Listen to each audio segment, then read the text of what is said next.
সাময়িক বিরতি নিয়ে ফিরছে ফের বৃষ্টি। চলিত সপ্তাহের বৃষ্টি নিত্যসঙ্গী দক্ষিণবঙ্গে।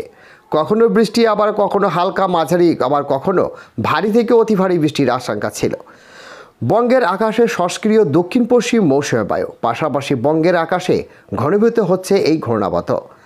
আজ দিনের আকাশ আংশিক মেঘলা থাকবে, কোথাও কোথাও বজ্রবিদ্যুৎ সহ হালকা বৃষ্টিপাত হতে পারে। কলকাতা এবং পার্শ্ববর্তী অঞ্চলে সর্বোচ্চ এবং সর্বনিম্ন তাপমাত্রা যথাক্রমে 31 থেকে 27 ডিগ্রি সেলসিয়াসের আশেপাশে থাকবে। আলিপুর আবহাওয়া দপ্তর জানিয়েছে, উত্তরবঙ্গ এবং দক্ষিণবঙ্গ সব জেলাতেই আগামী কয়েকদিন বজ্রবিদ্যুৎ সহ হালকা থেকে মাঝারি বৃষ্টিপাত চলতে পারে। তো প্রিয় দর্শক, বিস্তারিত জানতে হলে ভিডিওটিকে সম্পূর্ণ দেখবেন, ভালো লাগলে একটি লাইক করবেন। আর এই ধরনের লেটেস্ট স্ট্যান্ডিং আপডেট ভিডিওগুলি সবার প্রথম পাওয়ার জন্য আমাদের চ্যানেলটিকে সাবস্ক্রাইব করে পাশের বেল আইকনটিকে প্রেস করে অল নোটিফিকেশনটিকে ক্লিক করে আমাদের সঙ্গে থাকবেন। তো চলুন এক নজরে দেখে নেওয়া যাক। তবে বিক্ষিপ্তভাবে ভারী বৃষ্টি হবে বেশ কিছু জেলাতে। চলিত সপ্তাহে রয়েছে রথযাত্রা। হাওয়া পিছিয়ে পড়াবার 27 জুন অর্থাৎ শুক্রবার রথযাত্রার দিন পশ্চিমবঙ্গের সব জেলায় অধিকাংশ এলাকায় হালকা থেকে মাঝারি বৃষ্টিপাতের সম্ভাবনা রয়েছে।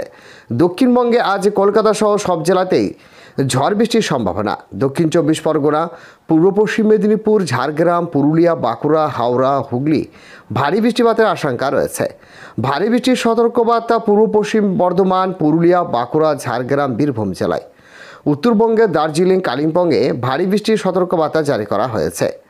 আগামীকাল অর্থাৎ বুধবার দক্ষিণ 24 পরগনা, পূর্ব পশ্চিম মেদিনীপুর, ঝাড়গ্রাম, পুরুলিয়া, বাঁকুড়া, পশ্চিম বর্ধমান, হাওড়া, হুগলিতে ভারী বৃষ্টির আশঙ্কা রয়েছে।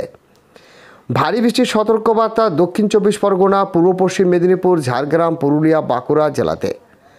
শুক্রবার পূর্ব পশ্চিম বর্ধমান, পুরুলিয়া, বাঁকুড়া, ঝাড়গ্রাম, বীরভূম জেলায় ভারী বৃষ্টির জন্য সতর্কবার্তা রয়েছে। আজ কলকাতায় এবং পার্শ্ববর্তী অঞ্চলে সর্বোচ্চ তাপমাত্রা ছিল 32 ডিগ্রি সেলসিয়াস, যা স্বাভাবিকের চেয়ে 1 ডিগ্রি নিচে। সর্বনিম্ন তাপমাত্রা ছিল 27.2 ডিগ্রি সেলসিয়াস, যা স্বাভাবিকের চেয়ে 0.4 ডিগ্রি বেশি। বাতাসে আপেক্ষিক আর্দ্রতা ছিল সর্বোচ্চ 92%, সর্বনিম্ন ছিল 95%। তো প্রিয় দর্শক, আজকে এই ছিল লেটেস্ট আপডেট। ভিডিওটি ভালো লাগলে একটি লাইক করবেন এবং আমাদের চ্যানেলে প্রথম হয়ে থাকলে চ্যানেলটিকে সাবস্ক্রাইব করে আমাদের সঙ্গে থাকবেন।